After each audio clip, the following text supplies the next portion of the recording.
खास में आपको बताएं कि लाहौर हाई कोर्ट का चौधरी परवेज इलाही को रिहा करने का हुक्म सामने आ गया है। जस्टिस अमजद रफीक ने इस्तफसार किया कि क्या एहतसाब अदालत को बताया था कि अपील खारिज हो गई थी। नैब प्रोसिक्यूटर ने जवाब दिया कि ये मेरे इल्म में नहीं। जस्टिस अमजद रफीक ने कहा कि इसकी मुकम्मल इंक्वायरी होगी। मैं अभी परवेज इलाही को फौरी रिहा करने का हुक्म दे रहा हूँ। इसी हवाले से मजीद जान लेते हैं अपने नुमाइंदे इबादुल हक से। जी इबाद, आगाह कीजिएगा, परवेज इलाही के हवाले से बड़ा हुक्म सामने आ गया है। जी, लाहौर हाई कोर्ट के जस्टिस अमजद रफीक ने जो है परवेज इलाही जो साबिक वज़ीर आला पंजाब है उन्हें रिहा करने का हुक्म दे दिया है। अदालती हुक्म पर जो आज मोहलत दी गई थी उस पर नैब ने परवेज इलाही को लाहौर हाई कोर्ट में पेश किया। लाहौर हाई कोर्ट ने इस मामले पर जब समाअत की तो अदालत ने इस्तफसार किया कि आपने क्या एहतसाब अदालत को ये बताया था कि जो अपील पंजाब हुकूमत ने दायर की थी वो खारिज हो गई हुई है। इस पर रफीक ने जवाब दिया और नैब के वकील ने और ये बताया कि उन्हें इस बारे में इल्म नहीं था। अदालत ने बावर करवाया इस मामले पर इंक्वायरी होगी और इंक्वायरी की जाएगी। अदालत ने परवेज इलाही को रिहा करने का हुक्म दे दिया। परवेज इलाही इससे पहले नैब की तहवील में थे, उन्हें जिस्मानी रिमांड पर नैब के हवाले किया गया था, एहतसाब अदालत ने किया था। उनका जिस्मानी रिमांड जो था वो कल खत्म हो रहा था, कल उन्हें दोबारा पेश किया जाना था, लेकिन परवेज इलाही ने अपनी गिरफ्तारी को लाहौर हाई कोर्ट में चैलेंज किया था और ये कहा था कि अदालत पहले ही ये हुक्म दे चुकी है कि उन्हें गिरफ्तार ना किया जाए। ये भी बताइएगा कि चूंकि रिहाई का हुक्म आ चुका है तो क्या परवेज इलाही को फौरी अभी यहीं से रिहा कर दिया जाएगा या ज़ाब्ते की कोई कार्रवाई अभी मुकम्मल करना बाकी है? जी, ज़ाब्ते की कार्रवाई की जाएगी और ज़ाब्ते की कार्रवाई के बाद उन्हें रिहाई मिलेगी, क्योंकि कानूनी दस्तावेजात हैं, उन्हें भी उनका भी ध्यान रखना है और तमाम चीज़ें जो उसकी सूरत में उनको रिहाई मिलेगी। अदालत ने अभी ये हुक्म दिया है कि उनको रिहा कर दिया गया। अब अदालती अहकाम जो तहरीरी तौर पर सामने आएंगे उसमें सारी सूरत हाल वाज़ेह हो जाएगी, क्योंकि अदालत ने नैब से इनको तलब किया था और ये नैब की तहवील में थे और जिस्मानी रिमांड पे थे। कल जब ये इनका रिमांड खत्म होगा तो वहां पे भी अदालत को बताया जाएगा, एहतसाब अदालत के, कि लाहौर हाई कोर्ट के क्या अहकाम थे और इस वजह से उन्हें बात अभी हम माजी में देखते रहे हैं कि एक मुकदमे से रिहाई मिलती है तो किसी और दूसरे मुकदमे में गिरफ्तारी हो जाती है। कोई और मुकदमा तो नहीं है साबिक वज़ीर आला पंजाब परवेज इलाही पर के खिलाफ बज़ाहिर तो अभी कोई मुकदमा नहीं है और लाहौर हाई कोर्ट के जस्टिस अमजद रफीक ने यही अहकाम दिए थे कि उन्हें उन तमाम मुकदमात में जमानत दे दी थी और उन मुकदमात में गिरफ्तार ना करने का हुक्म दिया था जो जाहिर नहीं किए गए थे। और नैब का यही अहकाम जो है उसकी सूरत में सामने आए थे। पहले उन्हें परवेज इलाही को अदालत की तरफ से ये हुक्म भी दिया गया है कि जो गैर जाहिर शुदा मुकदमात हैं उनमें उन्हें गिरफ्तार न किया जाए। इबादुल हक, आप हमें तफसीलात बता रहे थे, आपका शुक्रिया। सुप्रीम कोर्ट में नैब तरमीम के खिलाफ दरख्वास्त पर समाअत जारी है। जस्टिस मंसूर अली शाह ने अहम रिमार्क्स दिए कि इस वक्त आम इंतखाबात सर पर हैं। मेरे जहन में एक ही हल है कि नई पार्लियामेंट आकर तरामीम को ख़त्म कर दे, वरना ऐसे तो पूरा निज़ाम ही ख़त्म हो जाएगा। चीफ जस्टिस ने रिमार्क्स दिए कि नैब कानून का कारोबारी शख्सियात के खिलाफ गलत इस्तेमाल किया गया। मेरे पास ऐसे कारोबारी शख्सियात के नाम भी मौजूद हैं जिनको नुकसान पहुँचाया गया। चीफ जस्टिस का मजीद कहना था कि किसी जुर्म की नौयत तब्दील करना दुरुस्त नहीं, करप्शन मुआशरे और अवाम के लिए नुकसानदेह है। केस की समाअत के हवाले से मजीद डिटेल्स भी आपके साथ शेयर करेंगे। और सुप्रीम कोर्ट में नैब तरमीम के खिलाफ दरख्वास्त पर समाअत अभी जारी है और इस समाअत के दौरान जस्टिस मंसूर अली शाह ने अहम रिमार्क्स दिए हैं और उन्होंने कहा कि इस वक्त आम इंतखाबात सर पर हैं और मेरे जहन में इसका एक ही हल है कि नई पार्लियामेंट आकर तरामीम को ख़त्म कर दे, वरना ऐसे तो पूरा निज़ाम ही ख़त्म हो जाएगा। नैब तरमीम से रवां साल फ़ायदा उठाने वालों की तफसीलात सुप्रीम कोर्ट में पेश कर दी गई। रिपोर्ट के मुताबिक रवां साल 30 अगस्त तक 12 रेफरेंस नैब अदालतों से मुंतकिल हुए। आसिफ जरदारी, शाहिद हकान अब्बासी, खुर्शीद अनवर जमाली के नाम शामिल हैं। मंजूर कादिर काका, अनवर मजीद, हुसैन लवाई का केस भी नैब के दायरा कार से निकल गया है। ओमनी ग्रुप के अब्दुल गनी मजीद के खिलाफ नैब केस भी वापस हो गया है। कौमी एहतसाब ब्यूरो ने नैब तरमीम से फायदा उठाने वालों की तफसीलात सुप्रीम कोर्ट में जमा करा दी। रिपोर्ट के मुताबिक रवा साल 30 अगस्त तक 12 रेफरेंस नैब अदालतों से मुंतकिल हुए। तरमीम से फायदा उठाने वालों में साबिक सदर आसिफ अली जरदारी, शाहिद खाकान अब्बासी शामिल हैं। रिपोर्ट के मुताबिक खुर्शीद अनवर जमाली, मंजूर कादिर काका, ख्वाजा अनवर मजीद जाली अकाउंट्स केस के मरकजी मुलजिम हुसैन लवाई का केस भी नैब के दायरा कार से निकल गया। आसिफ जरदारी के खिलाफ पाक लेन रेफरेंस एहतसाब अदालत ने तरमीम के बाद वापस कर दिया। ओमनी ग्रुप के अब्दुल गनी मजीद के खिलाफ नैब केस भी एहतसाब अदालत से वापस हो गए। नैब रिपोर्ट के मुताबिक रवा साल मजमूई तौर पर 22 मुकदमात एहतसाब अदालतों से वापस हुए। तरमीम की रोशनी में 25 मुकदमात दीगर फोरम्स को मुंतकिल किए गए। अब आपको बताएं कि डॉलर के बाद पेट्रोल और डीजल ने भी ट्रिपल सेंचुरी मुकम्मल कर ली है। पेट्रोलियम मसनूआत की कीमतें तारीख की बुलंद तरीन सतह पर पहुंच गई। निगरान हुकूमत ने पेट्रोल की कीमत में 14 रुपये 91 पैसे इजाफा कर दिया।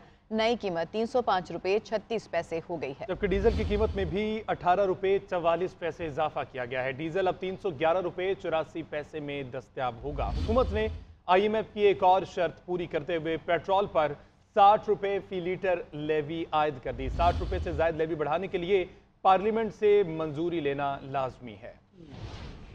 महंगाई के सताए अवाम को एक और बड़ा झटका। पेट्रोलियम मसनूआत की कीमतों में होशरुबा इजाफा। पेट्रोल और डीजल की कीमतों की ट्रिपल सेंचुरी। बिजली के झटकों के बाद अवाम को पेट्रोलियम मसनूआत की कीमतों में इजाफे का तोहफा भी दे दिया गया। पेट्रोल 14 रुपये 91 पैसे और डीजल 18 रुपये 44 पैसे महंगा कर दिया गया। वजारत खजाना की जानिब से इजाफे के बाद 1 लीटर पेट्रोल की कीमत 305 रुपये 36 पैसे हो गई। डीजल की नई कीमत 311 रुपये 84 पैसे तक पहुँच चुकी है। मुल्क की तारीख में पहली बार डॉलर के बाद पेट्रोल और डीजल की कीमत 300 रुपये से ऊपर रिकॉर्ड सतह पर चली गई है। 15 दिन के लिए नई कीमतों पर अमल दरामद शुरू हो चुका है। हुकूमत ने लेवी की शरह में इजाफा करके IMF की एक और शर्त पूरी कर दी। 1 लीटर पेट्रोल पर लेवी की फुल शरह आयद कर दी गई है। पेट्रोल पर फी लीटर लेवी 55 से बढ़ाकर 60 रुपए कर दी गई। डीजल पर 50 रुपए लेवी बरकरार है, ताहम डीजल पर लेवी 60 रुपए फी लीटर तक बढ़ने का इम्कान है। पेट्रोलियम मसनूआत की कीमतों में इजाफे पर अवाम आग बगोला हो गए। कहती हैं कि 2 वक्त की रोटी पूरी नहीं होती। पेट्रोल बढ़ने से अशाए ज़रूरिया मजीद महंगी हो जाएंगी। जिस्म पर कपड़े रह गए हैं वो भी उतार लें। मजीद क्या कहा आपको दिखाते हैं। ये जो निगरान सेटअप जो आया है ये तो बस इनको कुछ नहीं कह सकते, बस भुगत रही है आवाम, भुगत रही है, भुगतेंगे। उसके ना खुलने और तमाम चीज़ों के रेट, सिर्फ पेट्रोल के नहीं, बाकी तमाम चीज़ों के रेटों पर नज़रसानी करें और हालात वरना काबू से बाहर हो जाएंगे। गरीब बंदा पिस रहा है ना, उनको तो कोई फ़र्क नहीं पड़ रहा है। जो 10,000 रुपये कमा रहा है उसका भी गुजारा मुश्किल है और जो 1 लाख कमा रहा है उसका भी गुजारा मुश्किल है। ये आवाम पे बड़ा बोझ पड़ रहा है, हर एक चीज़ का वक्तन फ़वक्तन बोझ पड़ रहा है। आखिर इसका क्या अजाला होगा। रोजाना 200-300 रुपये का पेट्रोल लगेगा तो बचत क्या होगी, तनख्वाह वही है। रातों रात आवाम पे महंगाई का बम गिरा देते हैं, कोई समझ नहीं आता। जो महंगाई आप कर रहे हैं इस पे हमारा सब्र ही है और कुछ नहीं है। वज़ीर आज़म साहब ने भी कहा कि जनाब तो क्या हुआ, तो ये क्या हुआ उनके लिए जो ना बड़ा ये हमारी आवाम के लिए लम्हा फिक्री है। पेट्रोल अल्लाह माफ करे यार, की हालात करते खुदा दा खबर तनख्वाह बनने सरदा ही नहीं है साडा तां यार। आए दिन पेट्रोल वधा दिंदी है, आए दिन बिजली वधा दिंदी है। हुण असीं की खाइए, पेट्रोल पवाइए कि रोटी खाइए, बच्चों का पेट पालीए। गरीब बंदे हैं, पेट्रोल इन्ना महंगा हो गया वा, असीं की करांगे। फैक्ट्री जाना हुंदा 20-22 हज़ार साडी सैलरी है। ओपन मार्केट में डॉलर की ऊंची उड़ान जारी है। ओपन मार्केट में डॉलर मजीद 3 रुपए महंगा हो गया। ओपन में डॉलर 326 रुपए की तारीखी सतह पर पहुंच गया है, जबकि इसके बरक्स इंटरबैंक में डॉलर 54 पैसे सस्ता होकर 305 रुपए का हो गया है। महंगी बिजली के खिलाफ ताजरों की शटर डाउन हड़ताल और अवाम का सड़कों पर एहतजाज जारी है। कराची में एमई जिना रोड, एम्प्रेस मार्केट, सदर बाजार समेत तमाम छोटी बड़ी मार्केटें बंद हैं। चैम्बर ऑफ कॉमर्स ने भी हड़ताल की हिमायत का ऐलान किया है। मुल्क के दीगर शहरों में भी कारोबार का मुकम्मल बायकॉट। भारी बिलों के खिलाफ मुल्कगीर एहतजाज का सिलसिला जारी है। कराची में ताजरों की हड़ताल की सूरत हाल जानते हैं इस रिपोर्ट में।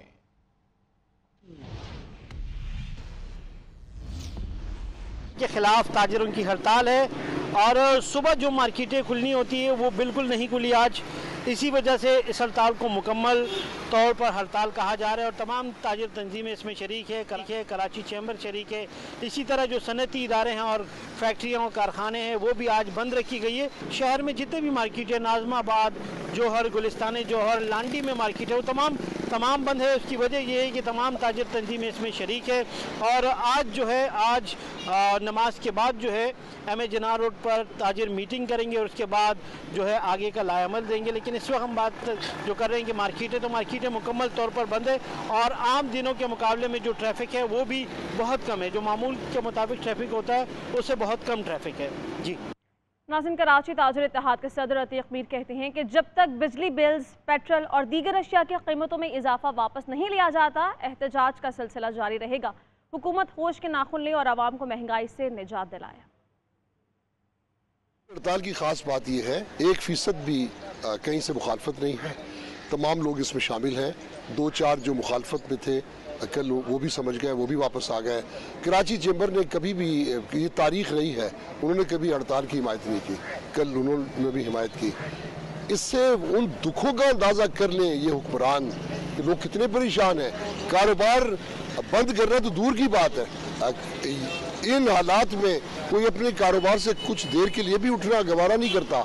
महंगाई की चक्की में पिसे हुए इन आवाम की खातिर ये हड़ताल की गई है, ये मुतालबा किया गया है। अब भी हुकूमत वक्त होश के नाखून लें। बढ़ती हुई कीमतें, कभी तेल कभी बिजली, अब ये सिलसिले को रुकना चाहिए। जब तक ये मुनसिफाना सफ़ों पर नहीं आएगा हमारे एहतजाजी कदम रुक नहीं पाएंगे। हमारी सांस तो रुक सकती है, अब ये एहतजाज नहीं रुकेगा। आगे बढ़े रहा बात करें इस्तेदाद दहशतगर्दी अदालत से शाह महमूद कुरैशी की बुरी जमानत खारिज। थाना खन्ना में दर्ज 2 मुकदमात की समाअत ATC जज अबुल हसनात जुल्करनैन ने की। अदालत ने शाह महमूद कुरैशी की अदम मौजूदगी के बायस जमानत खारिज की है। वकील अली बुखारी की जानिब से हाजिरी से इस्तिस्ना और शाह महमूद कुरैशी की तलबी की दरख्वास्तें दायर की गई थीं। नाज़रीन, ऑफिशियल सीक्रेट एक्ट अदालत ने चेयरमैन PTI के ज़ाती मुआलिज डॉक्टर फैसल सुल्तान को अटक जेल में मुलाकात की इजाज़त दे दी है।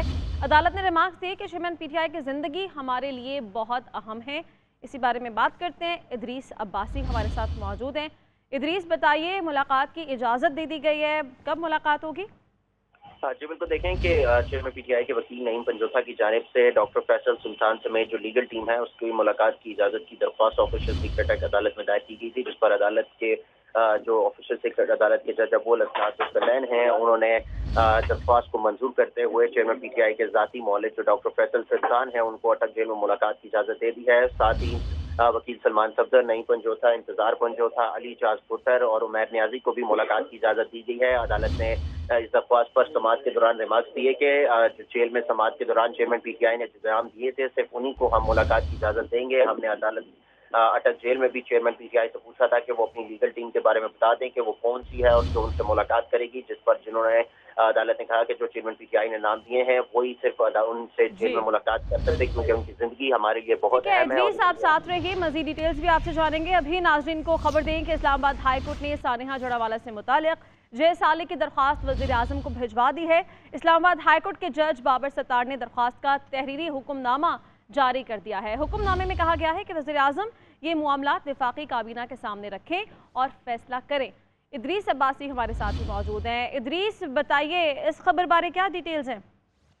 जी देखें कि सानिया जुड़ावाला से मुतालिक जो 6 साल की दरख्वास्त थी उसको इस्लामाबाद हाई कोर्ट ने वज़ीर आज़म पाकिस्तान को जो है वो भिजवा दिया है और जस्टिस बाबर सत्तार ने तहरीरी हुक्मनामा जारी करते हुए कहा है कि जो शहरियों को अपने मज़ाहिब की पैरवी करने का हक जो है वो देता है। इसके बावजूद पाकिस्तान में आए रोज़ अक़लियतों को निशाना बनाने के वाक़यात रोनुमा होते हैं। अक़लियतों पर ज़ुल्म इस्लाम के बुनियादी असूलों सुन्नत नबी सल्लल्लाहु अलैहि वसल्लम की तालीमात के जो है वो बरखिलाफ है। दरख्वास्त गुजार चाहते हैं कि इन वाक़यात की रोकथाम के लिए इक़दाम किए जाएँ, जिस पर इसका दरख्वास्त गुजार ये भी चाहते हैं कि इस्लाम के अक़लियतों के हकूक़ के तहफ़्फ़ुज़ से मुतल्लिक़ तालीमात निसाब का हिस्सा बनाई जाए। जिस साले की दरख्वास्त को वज़ीर आज़म पाकिस्तान को भिजवाई जाए, ये जस्टिस बाबर सत्तार ने अपने हुक्मनामे में लिखा है कि और कहा है कि वज़ीर आज़म ये मामलात वफाकी काबीना के सामने रखें और इस पर जो मुनासिब हुक्मनामा है उस पर वो जो है फैसला जो है वो करें। इस्लामाबाद हाई कोर्ट की जानिब से इस दरख्वास्त पर हुक्मनामा जारी करते हुए इस दरख्वास्त को निपटा दिया गया है। जी बहुत शुक्रिया इदरीस, आप अपडेट कर रहे थे। Welcome back. आपको बताएं कि मुल्क में चीनी की कीमत में इजाफे का सिलसिला जारी है। कोयटा में फी किलो चीनी की कीमत 195 रुपये तक जा पहुंची है। एक ही हफ्ते के दौरान चीनी की कीमत में 20 रुपये तक इजाफा हुआ है। पेशावर में 1 किलो चीनी 190 रुपये में फरोख्त की जा रही है। महंगाई चीनी की मिठास पीले उड़ी, बढ़ते दाम पर शहरी भी कड़वे हो गए, खरी खरी सुनाने लगे। मुल्क भर में चीनी की कीमतों में होशरुबा इजाफा जारी है। कोयटा में एक ही हफ्ते के दौरान चीनी की कीमत में 20 रुपए इजाफा हो चुका, जिसके बाद जहां चीनी 195 रुपए फी किलो की बुलंद तरीन सतह पर जा पहुंची है। ये महंगाई हो गया, गरीब बहुत परेशान है। महंगाई आज चीनी हो गया 9,500 एक पार्सल हो गया, आटा महंगा हो गया। हमारा इसमें क्या कसूर है? चीनी तो हम दूसरे बड़े बड़े डीलरों से ला रहे हैं, इसलिए वो महंगा दे रहा है। हम लोग मजबूरी है। 9,800 का पार्सल है, अभी भी हम 190 का दे रहे हैं, वो 196 का पड़ रहा है। कल नहीं परसों जब हम लाएगा इसे और महंगा लाएगा। पेशावर में परचून में चीनी 190 रुपए फी किलो में फरोख्त की जा रही है। होलसेल में चीनी 180 रुपए तक दस्तयाब। 50 किलो की चीनी की बोरी 8,300 रुपए से बढ़कर 9,000 तक पहुंच गई है। सूरत हाल पर शहरियों का पारा हाई हो गया। चीनी अब महंगी हो गई है। तकरीबन अभी जो है होलसेल रेट जो है इसका 180 है और आवाम के परचून में जो है 200 तक मिल रही है ना। पहले जो है ना 2,800 रुपए की बोरी थी, अब जो है ना 8,000 से ऊपर तजावज़ कर गई है। तो ये गरीब आवाम की फोन से बहुत दूर हो गई है। गरीब आवाम पे थोड़ा सा अपील है हुकूमत से कि थोड़ा सा आवाम पे भी रहम कर ले, और ये चीनी का भाव भी थोड़ा सा महंगाई इतनी उरूज पे पहुंच गई है कि बिल्कुल जो है ना सफ़ेद पोश इंसान के लिए बहुत मुश्किल है ज़िंदगी गुजारना। चीनी बहुत महंगी हो गई है, गरीब का बस नहीं खरीदने के लिए, ठीक है, और इनको चाहिए कि इस महंगाई को ख़त्म करना चाहिए। मुल्तान में चीनी की कीमतों में 10 रुपए इजाफे के बाद 170 रुपए किलो बेची जा रही है। डीलर्स का कहना है कि मुस्तकबिल करीब में चीनी की कीमत में मजीद इजाफा होगा। नाज़रीन, एक अहम खबर आपको दी FIA की। लाहौर हाईकोर्ट के बाहर चौधरी परवेज इलाही को गिरफ्तार करने की कोशिश, नैब हुकाम और पुलिस एहलकारों के दरमियान खींचातानी हुई। धक्कम पेल के दौरान नैब हुकाम अपनी गाड़ी भगा कर ले गए हैं और कुछ ही देर पहले अदालत की जानिब से ये हुक्म दिया गया था कि उन्हें रिहा कर दिया जाए और अब उन्हें दोबारा गिरफ्तार करने की कोशिश की गई है। इबादुल हक से मजीद डिटेल जानते हैं। इबादुल हक, बताइएगा दोबारा किस मुकदमे में गिरफ्तार करने की कोशिश की गई? जी, ये तो नहीं बताया गया जी, और ये मालूम नहीं हो सका कि किस मुकदमे में उनको गिरफ्तार करने की कोशिश की गई। अलबत्ता ये कंफर्म है कि FIA ने ये कोशिश की, पुलिस एहलकारों ने उन्हें अपनी तहवील में लेने की कोशिश की, लेकिन नैब हुकाम या नैब के जो एहलकार थे उन्होंने इस कोशिश को नाकाम बना दिया और इस पर उन्होंने नैब की गाड़ी के इर्द इकट्ठे हुए, लेकिन नैब जो है अपनी गाड़ी में परवेज इलाही को बैठा के यहाँ से रवाना हो गए, भगा ली उन्होंने गाड़ी। और किसी ने अगर उनकी गाड़ी पर चढ़ने की कोशिश भी की तो नैब के एहलकारों ने उन्हें उतार दिया, धक्का दिया, ताकि कोई ऐसा वाकया ना हो कि वो दोबारा गिरफ्तारी हो जाए।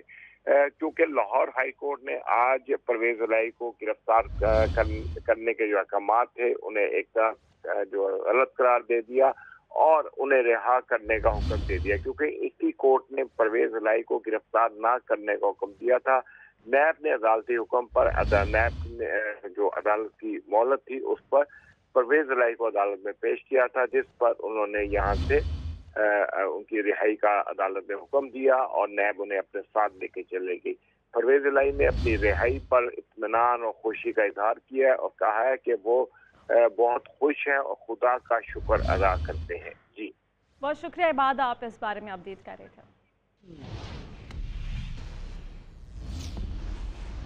कुछ बात करती हैं बढ़ती महंगाई की। पेट्रोल, बिजली, गैस, अशय, खरनोश समेत हर चीज़ महंगी हो गई। पाकिस्तान महंगाई से मुतासर ममालिक में 18वें नंबर पर आ गया है। एशिया में महंगे तरीन ममालिक में पाकिस्तान का चौथा नंबर है। ट्रेडिंग इकनॉमिक्स की रिपोर्ट, पाकिस्तान में महंगाई की शरह 28.3% रिकॉर्ड की गई। खाना जंगी और पाबंदियों का शिकार ममालिक ही अब महंगाई में पाकिस्तान से आगे हैं। महंगाई के नए रिकॉर्ड, पाकिस्तान मुतासरा ममालिक में बड़े नंबरों पर। महंगाई की शरह तारीख की बुलंद तरीन सतह पर पहुँच गई। आवाम चकरा, पेट्रोल, बिजली, गैस बार बार महंगे, अशाए खुरनोश भी दस्तरस में ना रही। पाकिस्तान दुनिया भर में महंगाई से मुतासरा ममालिक में 18वें नंबर पर आ गया। एशिया के महंगे तरीन ममालिक में पाकिस्तान का चौथा नंबर है। आलमी जरीदे ट्रेडिंग इकनॉमिक्स की रिपोर्ट शाया कर दी। ट्रेडिंग इकनॉमिक्स की रिपोर्ट के मुताबिक पाकिस्तान में महंगाई की शरह मुसलसल इजाफा हो रहा है। महंगाई की शरह 28.3% तक पहुँच चुकी है। रिपोर्ट के मुताबिक अफगानिस्तान में महंगाई की शरह सबसे कम -6.5% रही, जबकि चीन में महंगाई की शरह -0.3% रिकॉर्ड। पेट्रोलियम मसनूआत की बढ़ती कीमतों से महंगाई का तूफान, दालों, सब्जियों और आटे के भाव भी आम आदमी की पहुंच से दूर निकल गए। शहरी कहते हैं सस्ती अशिया का हुसूल ख्वाब बन गया है। जिंदगी गुजारना मुश्किल से मुश्किल तर होता जा रहा है। मसनूआत की कीमतों में फिर इजाफा, महंगाई का सुनामी हर हद पार कर गया। दाल रोटी के भी लाले पड़े। डीजल और पेट्रोल की कीमतों में एक माह में 2 बार इजाफे के असरात बरह रास्त आवाम पर पड़ने लगे। रोजमर्रा इस्तेमाल के अशिया के भाव आसमान को दालें हों या सब्जी या फिर आटा हो, कोई भी चीज आम आदमी की पहुंच में नहीं रही। मुल्तान समेत जनूबी पंजाब में 1 किलो आटा 150 रुपए से तजावुज कर गया है। गुजरावाला में दाल माश 600, काले चने और दाल चना 300 रुपए किलो फरोख्त की जा रही हैं। लाहौर में सब्जियों की कीमतें सुनकर खरीदार कानों को हाथ लगाते हैं। शहरी कहते हैं अब तो रोटी का निवाला भी छीना जा रहा है। थोड़ा कम होने चाहिए, महंगाई बहुत हो गया, पेट्रोल महंगा हो गया, सब कुछ महंगा हो गया, हर चीज़ महंगा हो गया। के लिए तो ये मुश्किल है। सबसे पहले तो उसे खाने पीने की अशिया फराम नहीं की जा रही। अगर किसी के पास है, सबका रेट अपना खुद का है, गवर्नमेंट रेट पे कोई भी कोई चीज़ नहीं दे रहा यहाँ पे। इतनी महंगी है जो कि बंदा खरीद नहीं सकता। ये अभी सौदा लिया 8000 का, ये कुछ भी नहीं आया इसमें से, क्या करे गरीब आदमी। पीछे से ही महंगी हो रही है। स्टॉक किए जो हैं ये जो है ना असल माफिया तो माफिया है, ये जो स्टॉक कर लेते हैं और अपनी मन मर्जी पे ये माल बेचते हैं। हर चीज़ महंगी पड़ी हुई है, जो जिस चीज़ को हाथ लगा लो महंगी, किसी को हाथ नहीं लग रहा। पेट्रोलियम मसनूआत की कीमतों में हालिया इजाफे से ट्रांसपोर्ट के अखराजात का बोझ भी आवाम के खाते में जाएगा। आने वाले दिनों में महंगाई गरीब के लिए मजीद मुश्किलात पैदा कर सकती है। सादिकाबाद में शहरी बिजली और पेट्रोल की कीमतों में इजाफे के खिलाफ एहतजाज कर रहे हैं। नुमाइंदा GNN मोहम्मद यूनुस मजीद तफसील बताएंगे। शुक्रिया। बढ़ती हुई महंगाई और बिजली के बिलों में बेतहाशा इजाफा और पेट्रोलियम मसनूआत की कीमतों में होशरबा इजाफे ने आवाम की चीखें निकाल दी हैं। इस वक्त सादिकाबाद के शहरी जो है वो सरापा एहतजाज है। उन्होंने मैपको ऑफिस से प्रेस क्लब तक एक रैली निकाली और रैली के इख्तिताम पर एहतजाजी मुजाहरा किया गया, जिसमें सैकड़ों अफराद ने शिरकत की। रैली के शुरा का बस यही कहना था कि हुकूमत जो है वो पहले ही हमें बहुत तंग कर रही थी, हर चीज़ जो है महंगी हो गई थी, 2 वक्त का खाना भी हमें बड़ी मुश्किल से नसीब होता था। और रात क्या जो है ना हुकूमत ने अवाम पर पेट्रोलियम बम गिरा दिया है। जब भी पेट्रोलियम मसनूआत की कीमतों में इजाफा होता है तो मुल्क में महंगाई का एक नया तूफान हो जाता है। अब भी जो है पब्लिक ट्रांसपोर्ट हो, गुड्स ट्रांसपोर्ट हो, उसके किराए में इजाफा हो गया है। पहले भी हमें 2 वक्त का खाना बड़ी मुश्किल से नसीब होता था, अब इस महंगाई के तूफान में हमारा जीना मुश्किल हो गया है। हुकूमत जो है, जो निगरान हुकूमत है, वो अपनी पॉलिसियों पर नजरसानी करे और जो बिजली और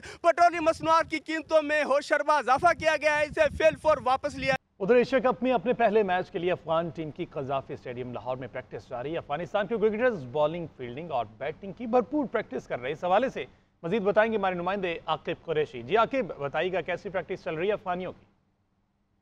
जी बिल्कुल, जो है एशिया कप शुरू हुए 2 दिन हो गए हैं और आज जो है अफगानिस्तान की टीम लाहौर में अपना पहला आउटडोर प्रैक्टिस सेशन कर रही है। अफगानिस्तान की टीम जो है 2 दिन पहले यहाँ पे पहुँच चुकी थी, 2 दिन उन्होंने इंडोर प्रैक्टिस की और आज कज़ाफी स्टेडियम में पहला प्रैक्टिस सेशन कर रहे हैं। अफगानिस्तान की टीम अपना पहला मैच जो है 3 सितंबर को कज़ाफी स्टेडियम में बांग्लादेश के खिलाफ खेलेगी। बांग्लादेश की टीम जो है और श्रीलंका की टीम आज रात को जो है लाहौर में पहुँचेगी। अफगानिस्तान की गर्मी और लाहौर की गर्मी इस वक्त अफगानी खिलाड़ियों को मुश्किल में तो नहीं डाल रही, लेकिन उनको फील ऐसा हो रहा है कि लाहौर की गर्मी जो है इस वक्त ज़्यादा है। लेकिन वो कहते हैं कि क्रिकेट जो है वो प्रोफेशनल होते हैं और जो है अब हमारा काम जो है खेलना है, हम प्रैक्टिस करके हरीफ टीमों को मुश्किलात में डालेंगे।